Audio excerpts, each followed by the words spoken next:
Serangan mengerikan yang telah menguras kekuatan jiwa dari 120 botol susu tersegel meninggalkan kesan mendalam pada pasukan jiwa binatang. Serangan ini tidak hanya sangat kuat dan mengancam, tetapi bahkan menyebabkan pasukan monster jiwa menderita banyak korban. Makhluk jiwa berusia 100.000 tahun telah kehilangan nyawanya, dan beberapa ribu makhluk jiwa, termasuk 2/3 dari pasukan udara makhluk jiwa, terbunuh. Setelah kekalahan ini, beberapa konflik pun terjadi antara jiwa binatang, yang menyebabkan mundurnya gelombang binatang untuk sementara. Kota Shrek akhirnya diberi istirahat, para murid dari Aula Alat Jiwa Sekte Tang dan para siswa dari Departemen Alat Jiwa Akademi Shrek mulai sibuk dengan waktu yang telah diberikan kepada mereka. Mereka dengan cepat memperbaiki peralatan jiwa yang rusak. Para master jiwa juga diberi waktu untuk beristirahat. Begitu mereka memulihkan kekuatan jiwa mereka, mereka akan segera mulai mengisi botol susu tersegel. Bahkan Sol Douluo dari Akademi sedang mengisi botol susu tersegel. Di medan perang ini, kekuatan individu seseorang dianggap sangat kecil kecuali seseorang berada pada level penatua Xuan atau di Tian. Gelombang monster telah berlangsung selama 1,5 hari, tetapi semua orang di kota Shrek tahu bahwa serangan sebelumnya oleh pasukan monster jiwa masih berupa penyelidikan. Mereka belum memberikan segalanya, dan hanya melemahkan kekuatan Shrek secara keseluruhan. Mereka mencari peluang terbaik untuk melancarkan serangan habis-habisan. Gelombang binatang itu mundur selama 6 jam, yang memberi setiap orang cukup waktu untuk beristirahat dan memulihkan tenaga. Namun, semua orang di kota Shrek mulai berubah serius setelah pasukan jiwa binatang kembali, siap menyerang lagi. Setelah 6 jam itu, kali ini, jumlah makhluk jiwa bahkan lebih besar. Namun, mereka tidak mengerahkan pasukan udara seperti sebelumnya, mungkin karena pasukan udara mereka telah dikalahkan sebelumnya. Terlebih lagi, makhluk jiwa tidak menyerang secara membabi buta dan liar kali ini menuju kota Shrek. Mereka berpencar, dan perlahan-lahan mendekat ke kota. Rasanya seolah-olah mereka sedang membentuk penjepit besar yang akan dijepitkan ke kota Shrek. Pasukan Soul Beast tampaknya tidak dominan seperti sebelumnya, tetapi mereka yang tajam dapat mengetahui bahwa kota Shrek sedang dalam masalah kali ini.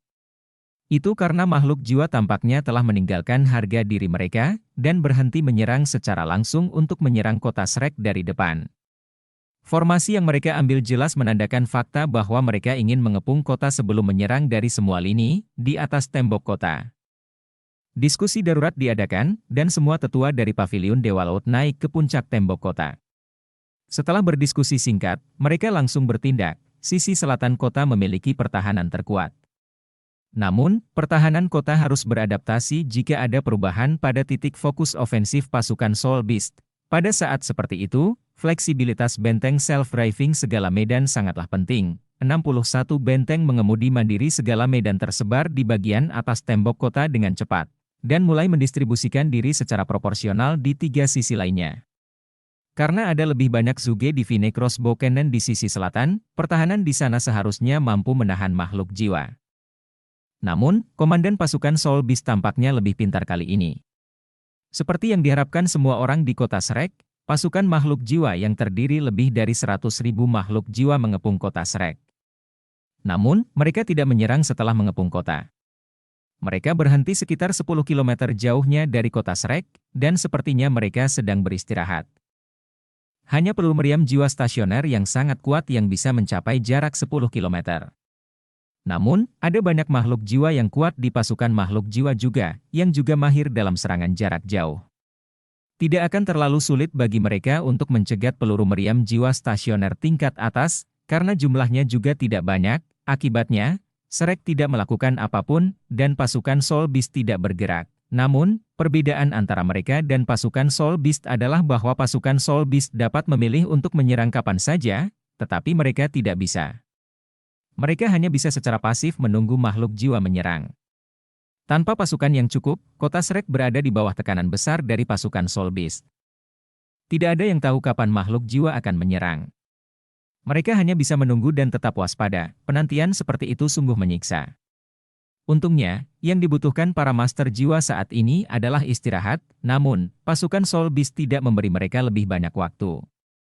Di luar tembok kota selatan, sosok hijau giok membuka sayapnya dan naik ke langit. Itu adalah Beiji. Setelah beberapa jam istirahat dan reorganisasi, dia sudah pulih sepenuhnya. Dia membuka sayapnya, dan cahaya hijau giok bersinar terang. Bulu hijau gioknya memancarkan cahaya terang saat mengembang. Segera, sayapnya melebar lebih dari 100 meter ke segala arah. Kemunculannya juga menyebabkan makhluk jiwa yang dekat dengan tembok kota selatan mengaum kegirangan. Mereka semua berdiri dari tanah dan menatap kota Shrek dengan tatapan tajam di mata mereka. Di sebelah timur kota, sosok lain perlahan-lahan naik ke langit. Sosok ini memiliki 3 kepala, dan bulu merah keemasan tumbuh di kepalanya. Setiap kepala sosok ini menyerupai kepala singa, tetapi mereka bahkan lebih ganas. Itu adalah Raja Merah, yang merupakan mastif iblis merah berkepala 3. Di sebelah barat kota, sosok besar lainnya melayang di udara. Dari segi aura, dia tampak jauh lebih kuat dari Raja Merah dan BIG. Tingginya lebih dari 15 meter, dan ada bulu tebal berwarna emas gelap di tubuhnya. Lengannya sangat panjang, terkulai di sepanjang sisi tubuhnya. Meski ukuran tubuhnya besar, lengannya masih cukup panjang hingga di bawah lutut. Ini berarti lengannya memiliki panjang lebih dari 10 meter, dan juga sangat tebal. Bahunya paling berlebihan, membengkak seperti gunung kecil. Bagi semua orang dari sekte Tang, makhluk jiwa seperti itu sangat familiar. Ini karena ada 2 orang kecil di sekte Tang yang memiliki spesies yang sama dengan makhluk jiwa ini. Hanya saja perbedaan ukurannya terlalu besar. Ya, makhluk jiwa yang sangat besar ini adalah beruang cakar teror emas hitam, yang sering dikenal sebagai pembasmi hutan dan perusak dunia para penguasa jiwa. Beruang ini tidak diragukan lagi adalah penguasa semua beruang, Tuan Beruang, yang menduduki peringkat ke-6 di antara 10 binatang buas besar. Dia memiliki budidaya 470.000 tahun. Pantas untuk menyebutnya sebagai beruang nomor 1 dalam sejarah benua Douluo. Dari segi pangkat dan budidaya, dia tidak sekuat BIG. Namun, kombinasi BIG dan Raja Merah bahkan tidak bisa dibandingkan dengannya dalam hal kekuatan bertarung. Faktanya, Ditian adalah satu-satunya di hutan Great Stardow yang bisa menjinakkan Tuan Beruang. Sisi utara kota, yang terjauh dari hutan Great Stardow, juga sedang dikelilingi oleh pasukan monster jiwa saat ini. Di udara, ada juga sosok lain, kali ini adalah makhluk jiwa berbentuk manusia. Dia secara estetis menyenangkan, seperti BIG, dan berbeda dari Raja Merah dan Raja Beruang, yang lebih suka tampil dalam wujud aslinya. Dia mengadopsi penampilan seorang pria paruh baya. Dia tidak terlalu tampan, dan wajahnya sedikit pucat. Matanya berwarna hijau giok tua yang bisa menembus jiwa seseorang. Cahaya hijau giok bersinar di tengah kedalaman dan ketenangan ini, tapi cahaya ini sangat berbeda dari hijau giok anggun yang dipancarkan BIG. Dia tidak dianggap terlalu besar, tapi dia sangat ramping. Dia mengenakan jubah panjang berwarna hijau tua. Ia bergerak bahkan tanpa angin, sedikit berkibar ke sana kemari. Rambutnya juga berwarna hijau tua, tapi agak terlalu panjang. Panjangnya lebih dari 10 meter saat mengalir di belakang punggungnya, untuk bisa menjadi komandan pasukan jiwa binatang, sama seperti 3 binatang buas lainnya. Dia sendiri secara alami adalah binatang buas. 5 dari 10 binatang buas besar tinggal di hutan Great Stardow. Selain Ditian, BIG, Raja Merah, dan Tuan Beruang, ada satu lagi makhluk jiwa. Itu adalah Myriad Demon King, pohon demone yang menduduki peringkat ke-5 di antara 10 binatang buas besar. Menurut legenda, Raja Iblis Segudang memerintah semua monster jiwa tipe tumbuhan di hutan Great Stardow. Dibandingkan dengan makhluk jiwa tipe hewan, makhluk jiwa tipe tumbuhan merasa lebih sulit untuk bertahan hidup. Mereka tumbuh lebih lambat dari makhluk jiwa tipe hewan ketika mereka masih muda. Secara umum, makhluk jiwa tipe tumbuhan harus mencapai budidaya 1000 tahun sebelum mereka dapat melindungi diri mereka sendiri. Sedangkan makhluk jiwa tipe hewan sudah memiliki kekuatan bertarung pada budidaya 10 tahun, namun, ada makhluk jiwa tipe tumbuhan yang berbakat secara bawaan. Ketika mereka tumbuh, mereka bahkan lebih menakutkan daripada makhluk jiwa tipe hewan. Raja Iblis Segudang adalah contohnya. Dia awalnya adalah pohon demone yang tumbuh di tepi hutan. Tidak ada yang istimewa dari garis keturunannya. Meskipun pohon demone dianggap sebagai spesies langka di hutan Great Stardow, mereka tidak dianggap terlalu kuat, bahkan jika mereka dibudidayakan menjadi makhluk jiwa. Ini karena mereka dianggap tipe spiritual dan paling mahir menggunakan mata pohon untuk mematikan dan mengendalikan lawan mereka. Setelah itu, mereka secara bertahap akan menggunakan getah korosifnya untuk membunuh mereka.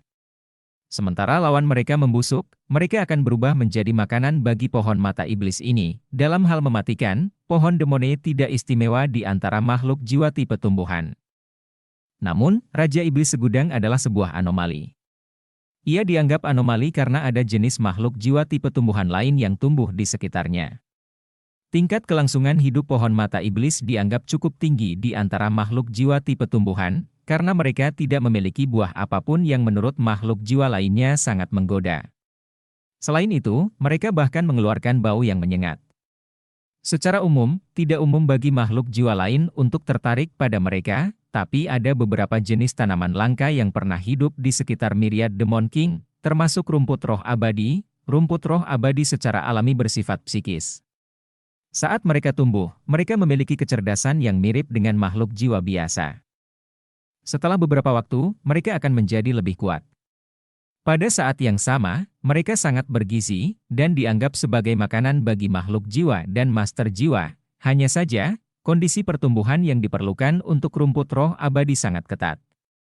Bahkan di hutan Great Stardew, yang merupakan habitat alami yang sangat baik bagi makhluk jiwa, mereka jarang muncul. Rumput roh abadi 1000 tahun sudah dianggap sebagai harta karun.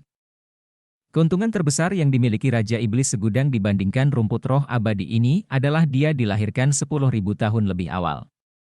Dia segera menemukan bahwa rumput spiritual abadi telah tumbuh di dekatnya. Pada saat itu, dia sudah memiliki kecerdasannya sendiri.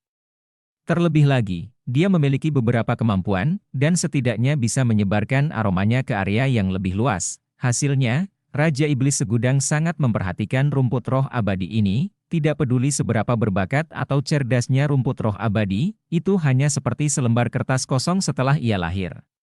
Selanjutnya, rumput roh abadi hanya akan memperlakukan makhluk jiwa dan manusia sebagai musuh.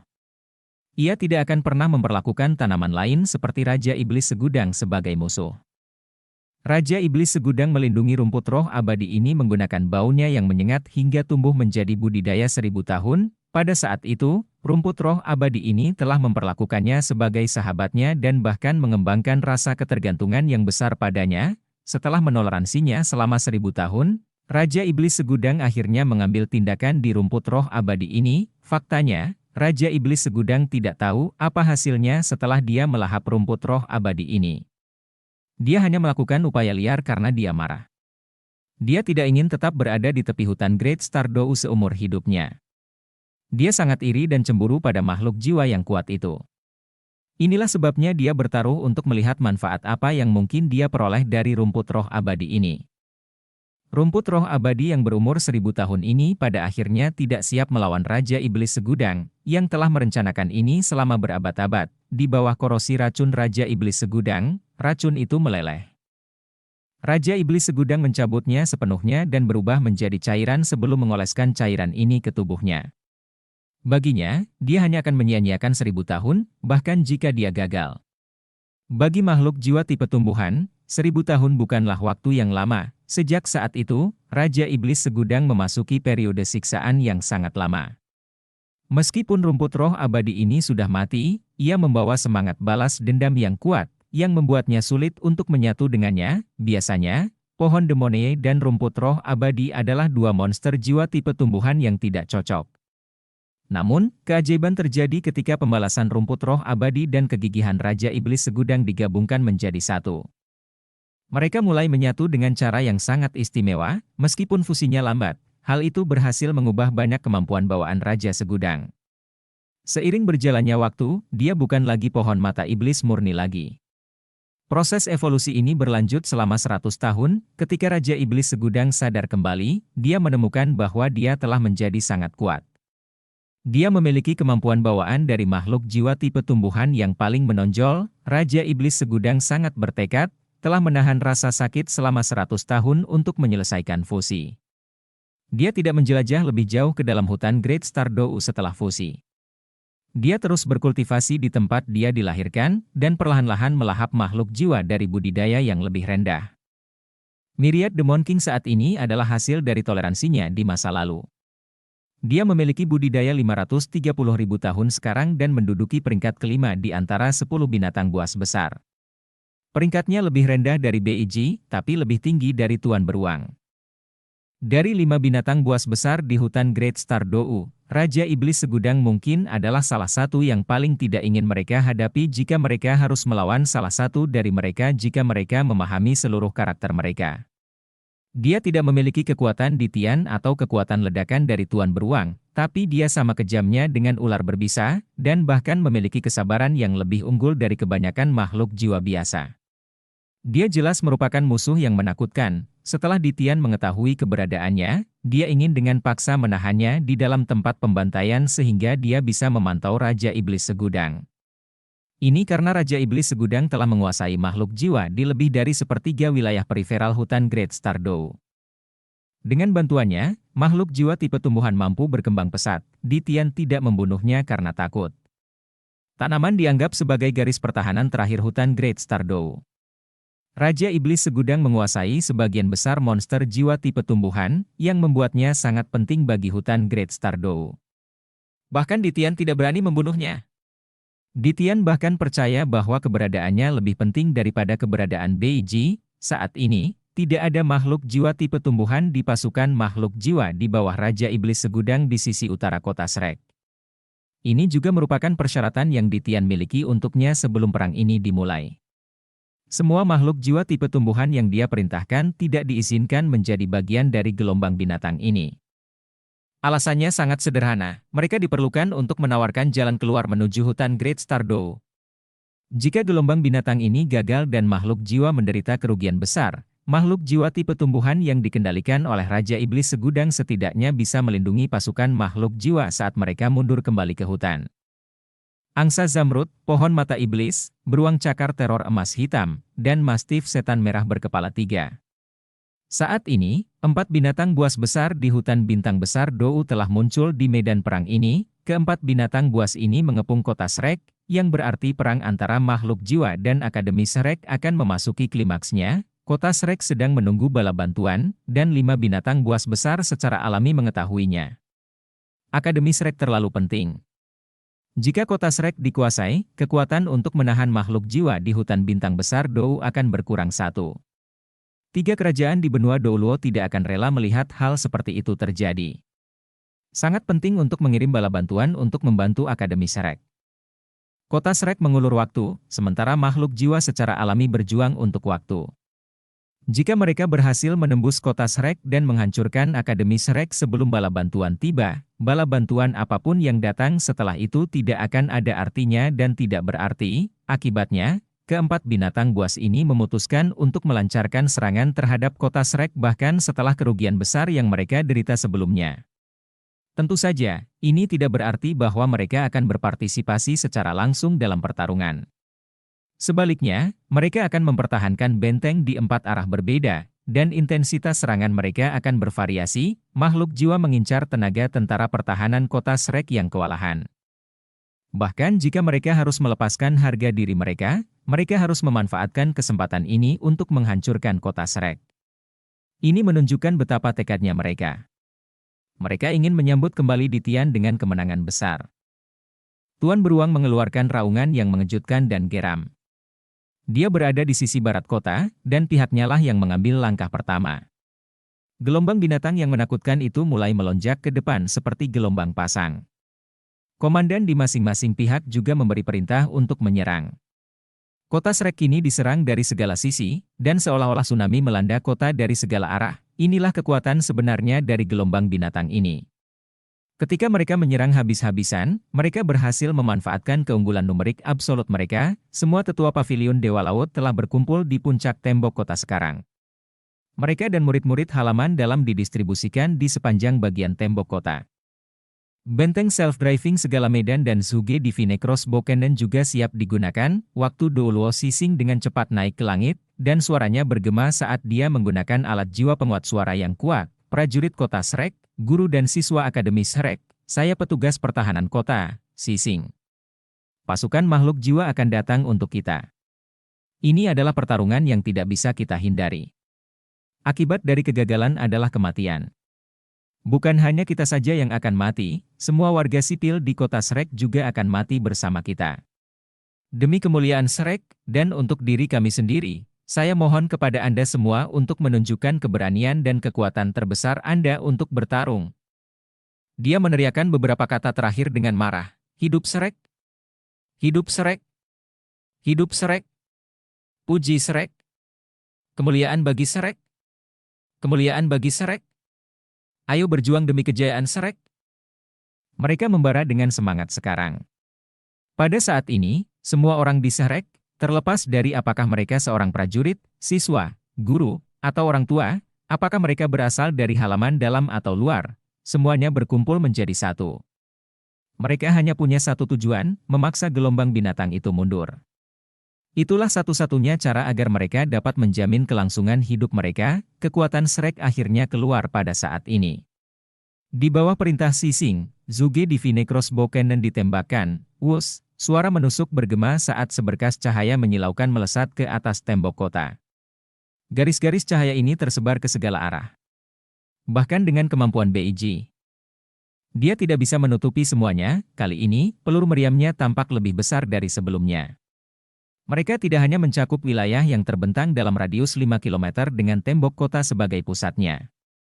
Sebaliknya, mereka ditargetkan pada jarak yang lebih jauh. Setiap seberkas cahaya yang menyilaukan meninggalkan gumpalan cahaya yang cemerlang di belakangnya saat ia bergerak di udara. Peluru meriam stasioner yang berasal dari sekte Tang akhirnya ditembakkan. Peluru meriam jiwa yang diam tidak hanya kuat. Mereka juga mampu menempuh jarak yang jauh dan menguras meriam paling sedikit. Mereka tidak akan menyebabkan meriam menjadi terlalu panas, karena mereka didorong ke depan menggunakan kekuatan mereka sendiri. Mereka juga tidak menghabiskan terlalu banyak kekuatan jiwa. Peluru meriam jiwa stasioner digunakan terlebih dahulu, karena takut Zhuge Divine Crossbow Cannon tidak akan bisa ditembakkan jika terlalu panas. Sekte Tang telah menyediakan sekitar 2.000 peluru meriam jiwa yang tidak bergerak. Akademi Shrek juga memiliki beberapa ratus peluru meriam jiwa stasioner dari kelas yang berbeda. Lebih dari 500 peluru ditembakkan pada putaran pertama ini, karena ada banyak Zhuge Divine Crossbow Cannon yang tersedia. Jika nilai moneternya diukur, akan memakan waktu lama untuk menghitung jumlah angka 0 dalam angka yang dihasilkan. Dekan Xian Lin Er dari Departemen Alat Jiwa, Wakil Dekan Qian Duo, dan Xuan Ziwen dari Aula Alat Jiwa Sekte Tang mengerutkan wajah mereka dengan enggan setelah putaran pertama ini. Bahkan jika mereka memenangkan perang ini, mereka perlu menabung untuk waktu yang lama sebelum mereka bisa mendapatkan begitu banyak peluru meriam jiwa yang tidak bergerak lagi. Soul Beast sedikit terkejut dengan jangkauan serangan manusia. Namun, pelurunya ditembakkan ke kejauhan. Makhluk jiwa yang menyerang di depan tembok kota tidak terpengaruh. Segera, pasukan jiwa binatang sudah berada di bawah tembok. Zhuge Divine Crossbow Cannon ditembakkan sekali lagi. Kali ini, kekuatan mereka dilepaskan.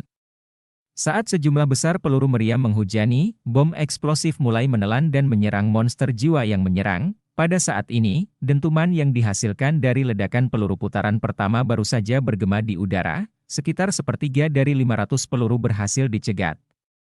2/3 sisanya berhasil meledak.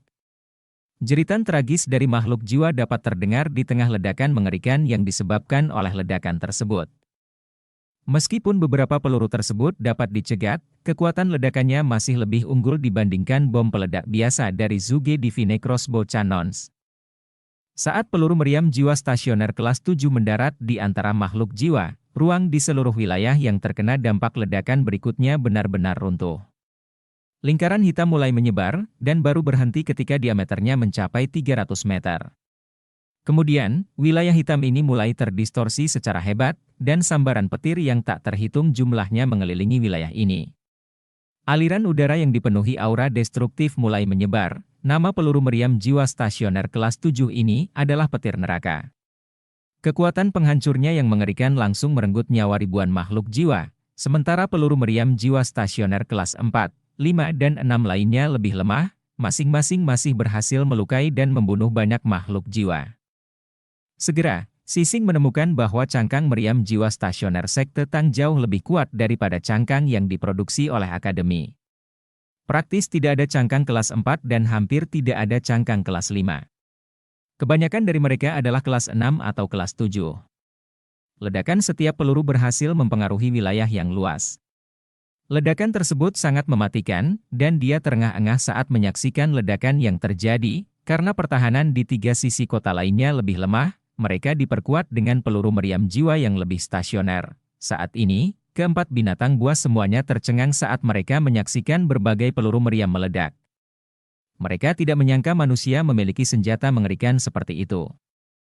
Makhluk jiwa biasa tidak mampu menahan senjata seperti itu. Setelah gelombang pertama peluru stasioner meledak, lebih dari 15.000 makhluk jiwa terluka atau terbunuh.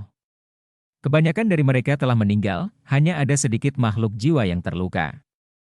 Jumlah makhluk jiwa yang menjadi korban setelah serangan ini jauh lebih besar daripada kerugian yang diderita makhluk jiwa setelah konfrontasi sebelumnya. Keempat binatang buas mulai mengalami depresi. Semuanya memiliki karakter yang berbeda, yang tentu saja berarti reaksi mereka berbeda. Dibandingkan dengan kejengkelan Tuan Beruang, kesuraman Raja Iblis Segudang, dan kemarahan Raja Merah, BIG merasa hatinya dingin saat ini. Manusia sebenarnya memiliki senjata yang begitu menakutkan. Sejak kapan ini terjadi, kota Shrek mungkin adalah kota yang paling sulit diserang di antara semua kota manusia, tetapi kota ini masih hanya satu dari banyak kota yang ada. Berapa banyak senjata yang ada di tiga kerajaan manusia?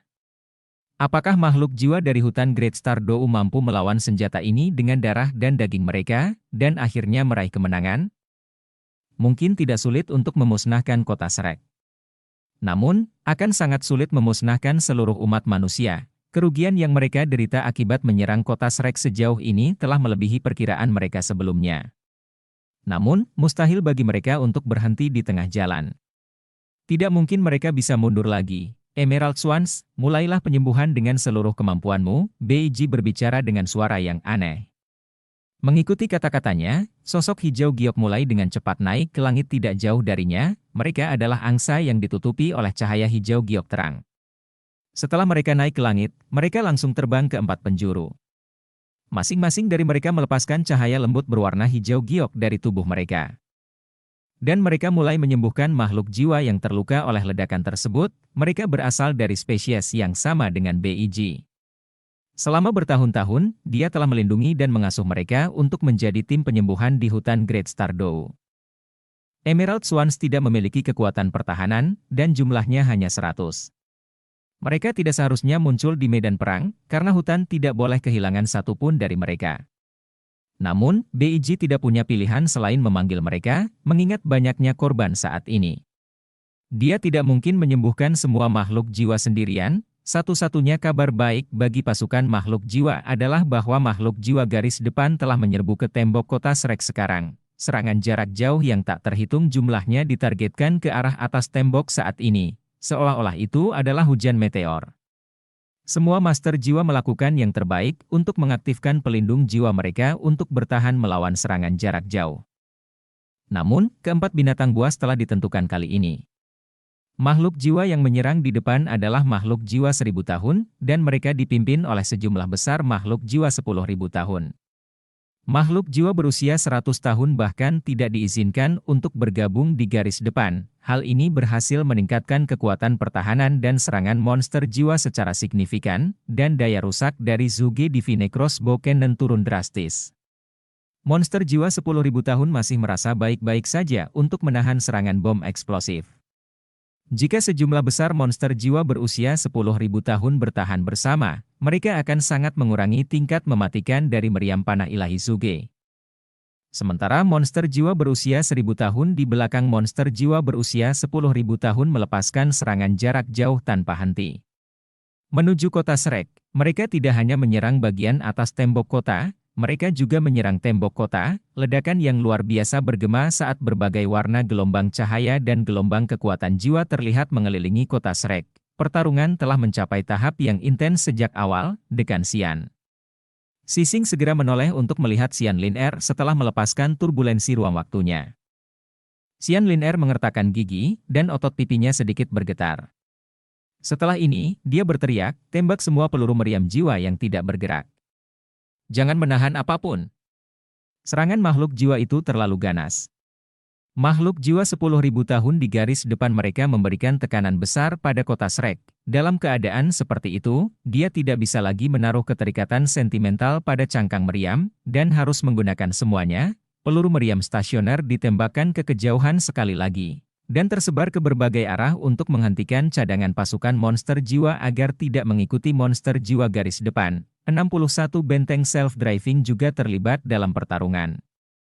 Dan mereka menahan serangan dari monster jiwa di 3 sisi lain tembok kota. Semua orang dari sekte Tang sekarang berada di tembok kota selatan. Tidak diragukan lagi, sisi kota inilah yang menghadapi tekanan terbesar.